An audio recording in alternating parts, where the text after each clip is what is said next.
Well, the unofficial election campaign well and truly underway across Australia. Sky News is speaking to candidates and voters in the seat set to play a decisive role in determining the overall outcome. Holly Edwards-Smith has the first in our battleground breakdown reports from the seat of Swan. It's held by a retiring Liberal by just 3.2%. Swan is the government's most marginal West Australian electorate, and the impact of pandemic politics here has Labor confident of victory.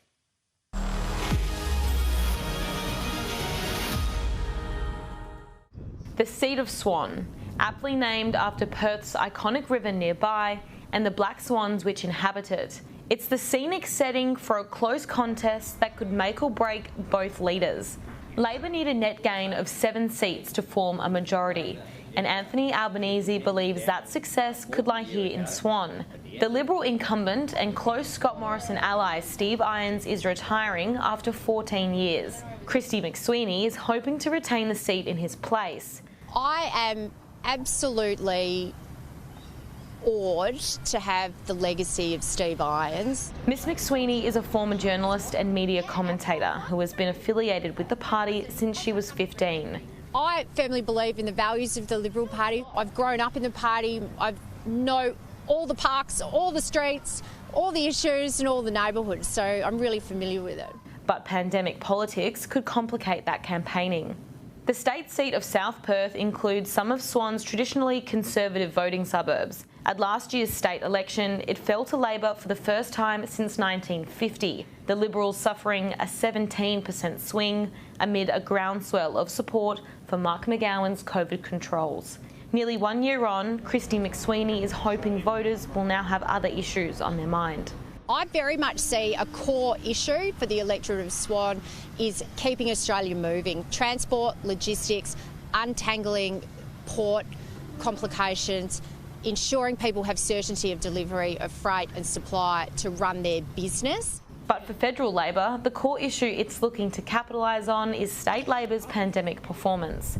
Zaneta Mascarenhas is Anthony Albanese's candidate tasked with switching Swan from Liberal to Labor for the first time since 2007. They've seen such strong leadership from Mark McGowan, which has been amazing to see. But the truth is they've not seen any leadership from Scott Morrison.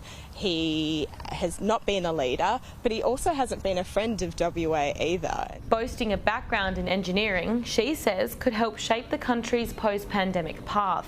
I'm really excited about the opportunity of providing some science and engineering skill sets to federal parliament, and we're at a time where science has never been as important as it has been when we've got issues such as the pandemic and climate change. And while there's no doubt it's Mark McGowan who boasts the bigger brand here than Anthony Albanese, Zaneta Mascarenhas maintains the Labor leader can connect out west. Because he was infrastructure minister, he's got a deep sense of the geography of WA, but also strategically what makes sense from an infrastructure project perspective. Scott Morrison and Anthony Albanese have no idea when they'll be able to enter WA and campaign on the ground here in Swan.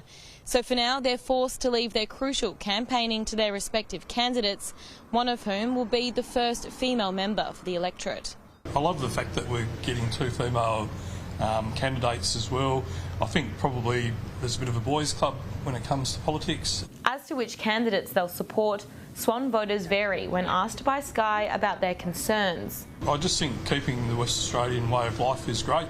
Probably the 2 most important issues to me are probably effective policies on climate change and also the Corruption Commission at federal level. Looking for stable government, plans for ahead for COVID and financial strength, yeah.